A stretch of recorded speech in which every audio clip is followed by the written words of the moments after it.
Hi நண்பர்களே, இந்த வீடியோவில் நாம் பண்டைய தமிழ்நாட்டின் சமூகமும் பண்பாடும் அப்படிங்கிற டாப்பிக்கில் முக்கியமான நோட்ஸ் இதில் கொடுத்துருக்கேன். மீதி முழுமையான விளக்கம் நம்ம சேனலில் வீடியோ போய் பாருங்கள்.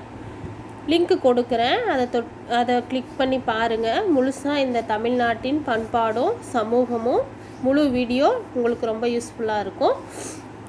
இப்போ நம்ம மூவேந்தர்கள் அவர்களுடைய பட்டங்கள், தலைநகர், துறைமுகம், சின்னம், பூ பார்க்கலாம். சேரன், சோழன், பாண்டியன்.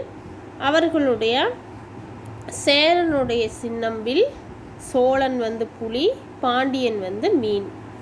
சேரனுடைய பூ பனம்பூ, சோழனுடைய பூ அத்திப்பூ, பாண்டியனுடைய பூ வேப்பம்பூ. அவருடைய தலைநகர் சேரன் வஞ்சி அல்லது கரூர், சோழன் உறையூர், பாண்டியன் மதுரை. நன்றி, வணக்கம்.